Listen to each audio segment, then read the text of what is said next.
총 3건의 논평을 온마이크하겠습니다.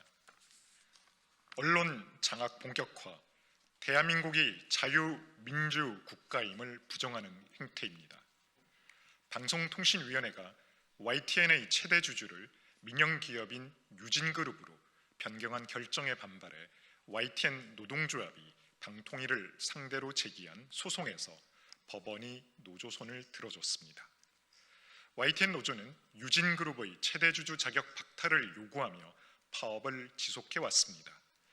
유진그룹은 2023년 공기업 보유 지분 30.95%를 3,199억 원에 낙찰받았지만 노조는 YTN을 과거의 노조 방송으로 되돌려달라고 요구했고 민주당 인사들은 지원을 약속한 바 있습니다.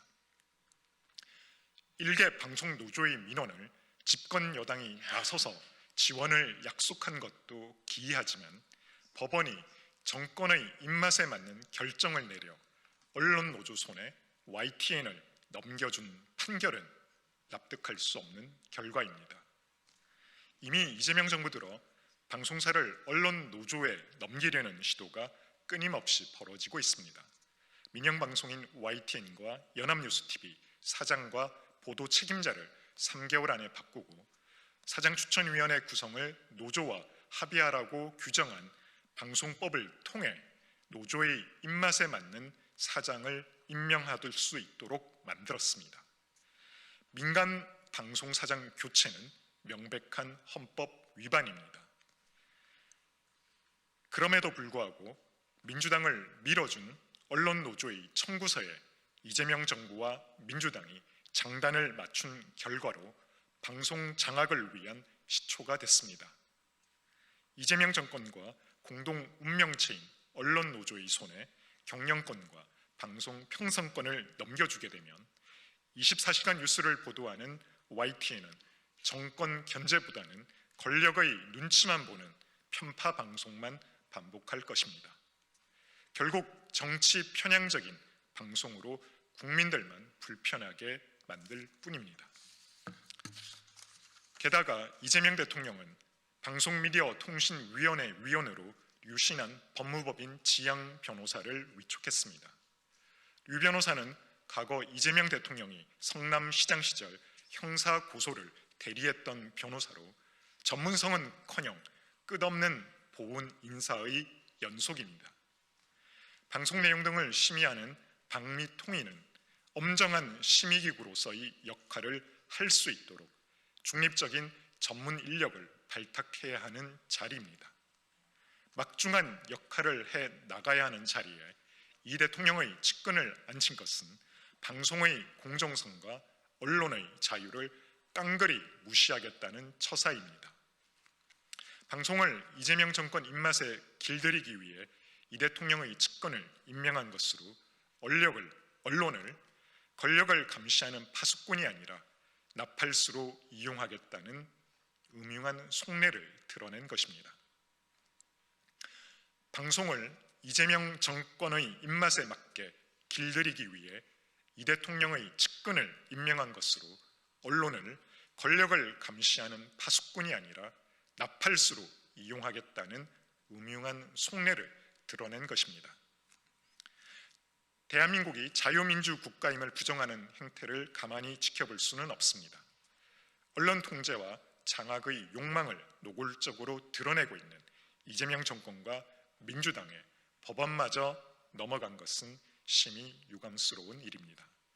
순수 민영방송인 YTN을 민노총 언론노조의 손에 쥐어주고 방송장악 시도를 가속화하고 있는 민주당과 이재명 정부의 폭주를 국민의힘은 결코 자시하지 않겠습니다.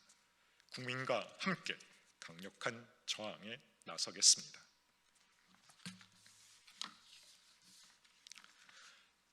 대장동 국조 회피, 범죄 세력 비호하는 민주당을 규탄합니다.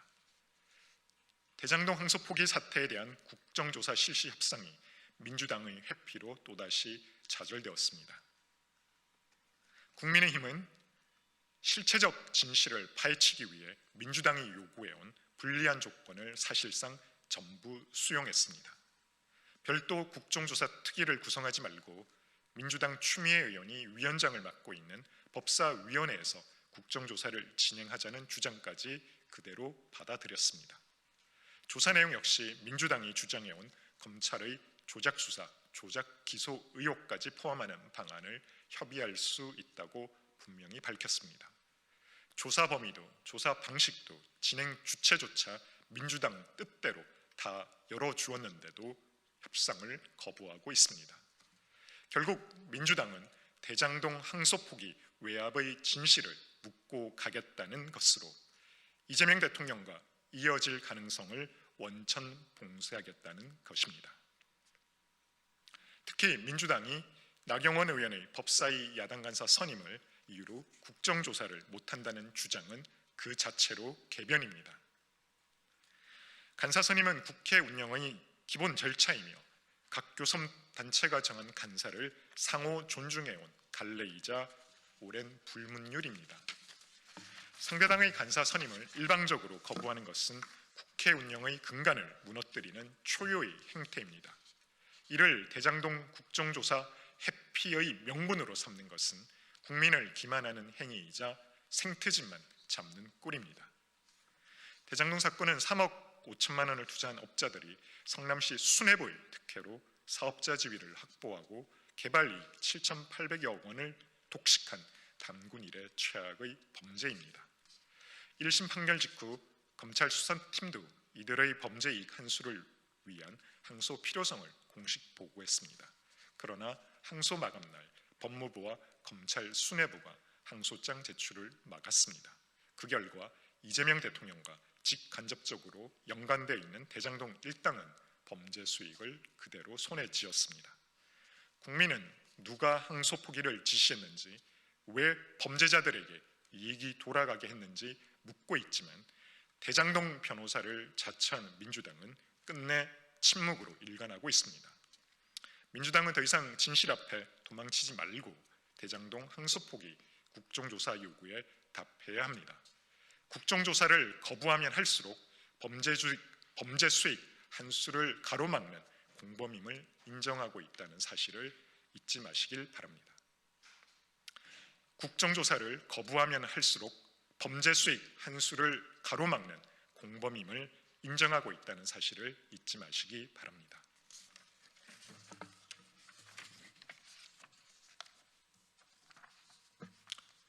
아까 읽었던 부분 중에 한 번 더 강조하겠습니다.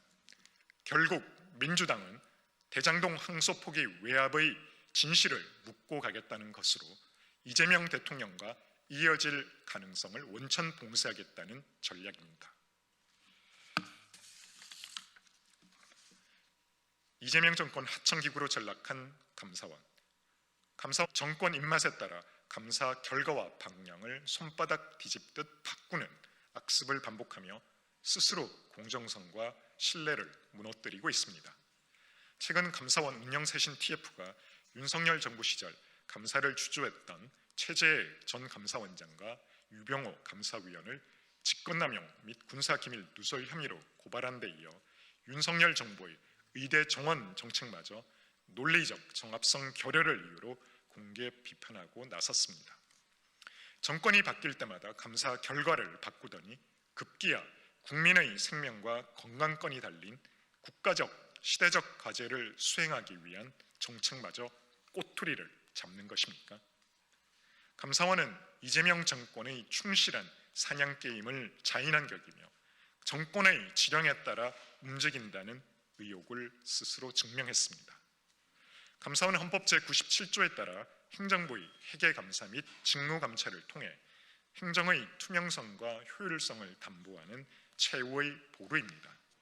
이 지위는 정치적 외압으로부터 자유로워야 한다는 전제하에 부여된 것입니다. 정권에 따라 갈팡질팡하며 흔들리는 감사원의 발표를 어느 누가 신뢰할 수 있다는 말입니까? 이는 단순한 감사 결과의 문제가 아니라 대한민국 헌정 질서의 근간을 흔드는 심각한 문제입니다. 감사원은 지금이라도 정치 보복성, 뒤집기 감사를 멈추고 법과 원칙에 따라 행정의 투명성과 효율성을 감시하는 본연의 역할로 복귀해야 합니다. 정권 입김에서 벗어나지 못한 채 권력과 유착하는 행위를 멈추지 않는다면 존재 이유에 대한 의문은 물론 정권 하수인이라는 국민적 냉소에서 영원히 자유로울 수 없다는 사실을 잊지 마시기 바랍니다.